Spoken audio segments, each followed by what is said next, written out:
देखा जा रहा है जिस तरीके से हमारा भारत देश आगे बढ़ रहा है, भारत सरकार द्वारा बहुत सी स्कीमें गरीबों के लिए, उद्योगपतियों के लिए तथा नए उद्योग स्टार्ट करने वाले लोगों के लिए चलाई जा रही है।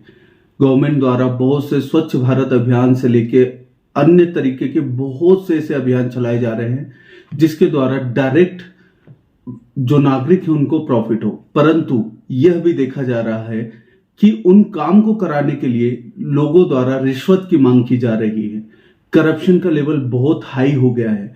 आज छोटी छोटी चीजों में करप्शन अपने पांव पसारे बैठा हुआ है और जो कि बहुत बड़ी चिंता है देश के लिए।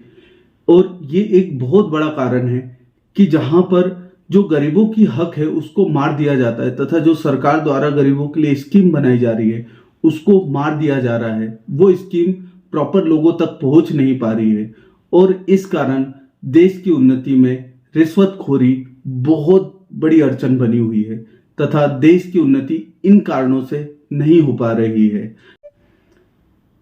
और फिर हमें जरूरत होती है कि कोई व्यक्ति या कोई संस्था ऐसी हो, कोई एनजीओ ऐसी हो जो हमारे पांव से पांव मिला के खड़ी हो, जो हमारे साथ खड़ी हो तथा हमारे अंदर अगर कुछ ऐसी भावनाएं हैं देश के लोगों के लिए काम करने की, तो हम ऐसे संगठनों से जुड़े तथा देश में हो रहे इस तरीके के जो एक्टिविटीज है उसका अपोज कर सके तथा नागरिकों को उनके अधिकार दिलवा सके।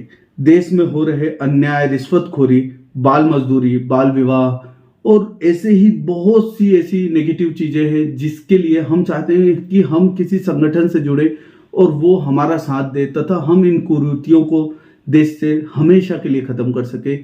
हेलो फ्रेंड्स, मैं आलोक उमरे आज आपसे बात करूंगा कि आप किसी एनजीओ को या किसी ट्रस्ट को ज्वाइन करने से पहले किन पॉइंट्स को चेक करें ताकि आप जिस ट्रस्ट को ज्वाइन कर रहे हैं वहां से आपको तथा हमारे समाज को बेनिफिट मिल सके और हम जो लोग रिश्वतखोरी कर रहे हैं उनके अगेंस्ट खड़े हो सके तथा जो गरीब तबका है, जिनको अपडेट नहीं है, जिनको नॉलेज नहीं है, उनके अधिकारों के बारे में, उनको उन अधिकारों के बारे में नॉलेज दे सके।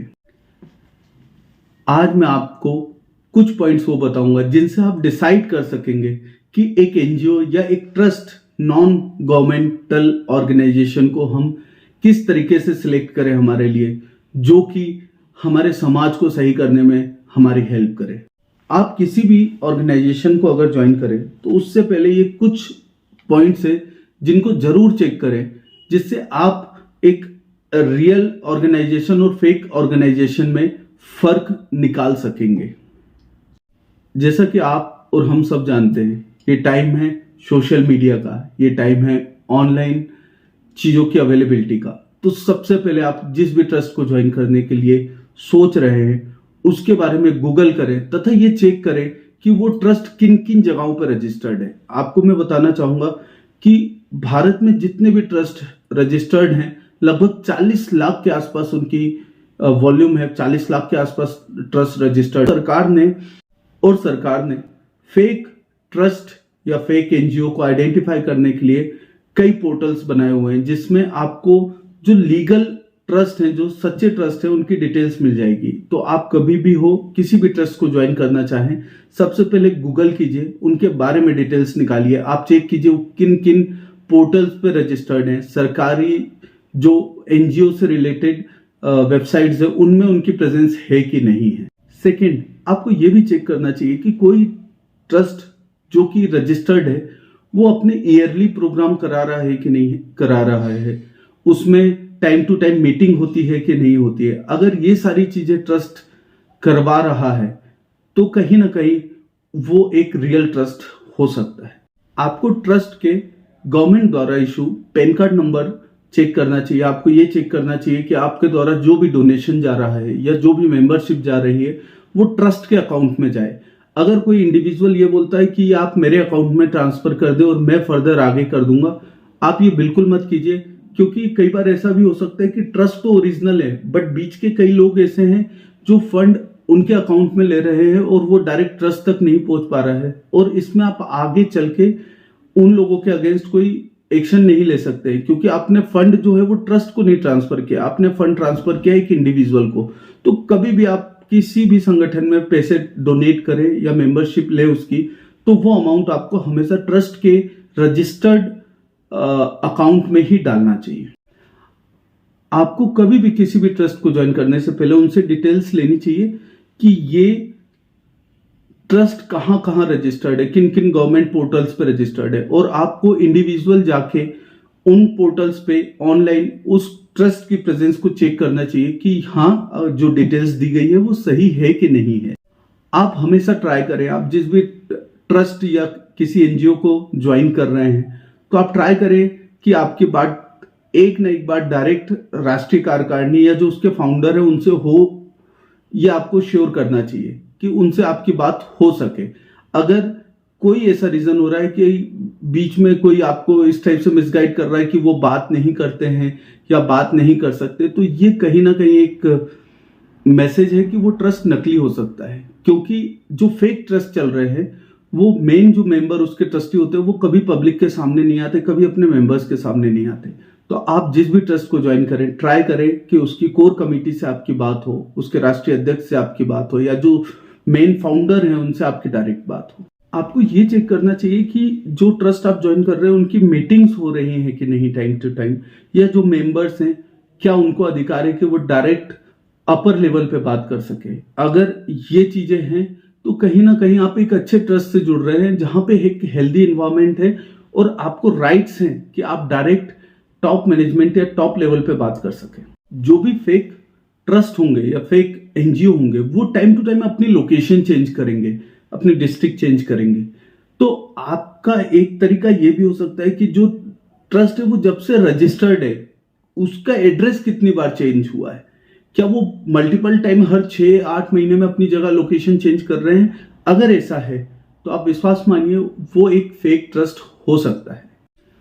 ऊपर कुछ पॉइंट मैंने आपसे डिस्कस किए हैं और आप विश्वास मानिए अगर कोई ट्रस्ट गवर्नमेंट रजिस्टर्ड ट्रस्ट है, सबसे इजी तरीका जो मैंने पहला पॉइंट आपसे डिस्कस की कि आप तो गूगल कीजिए, बैठे बैठे डिसाइड करने से पहले गूगल कीजिए। आप उस ट्रस्ट के डॉक्यूमेंट्स मांगिए, आप उस ट्रस्ट के रजिस्ट्रेशन नंबर मांगिए और वो ऑनलाइन आप चेक कीजिए। अगर जो नंबर प्रोवाइड किए जा रहे हैं और वो अवेलेबिलिटी ऑनलाइन भी है तो आप मान के चलिए वो ट्रस्ट एक लीगल ट्रस्ट है और उसका रजिस्ट्रेशन एक लीगल वे में किया गया है।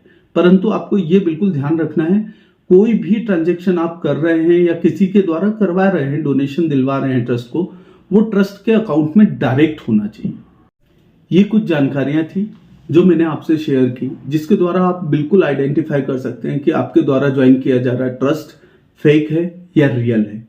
आज मैं आपसे एक ऐसे ही ट्रस्ट की बात करूंगा जिसके डॉक्यूमेंट्स और सारी चीजें अप टू डेट है, जो रजिस्टर हुआ था 10 दिसंबर 2020 को। भारतीय मानवाधिकार शाखा ट्रस्ट इसका नाम है, जिसके फाउंडर है श्री सुनील सिंह यादव जी।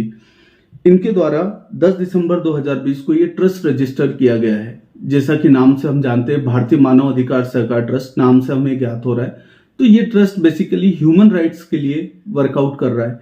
जहां भी रिश्वतखोरी हो रही है, बाल मजदूरी हो रही है, बाल विवाह हो रहा है, घरेलू हिंसाएं हो रही है, अवैध वसूली हो रही है, दहेज उत्पीड़न का मामला आ रहा है, भारतीय मानवाधिकार शाखा ट्रस्ट पांव जमा के इन चीजों के विरुद्ध में हमेशा खड़ा हुआ है।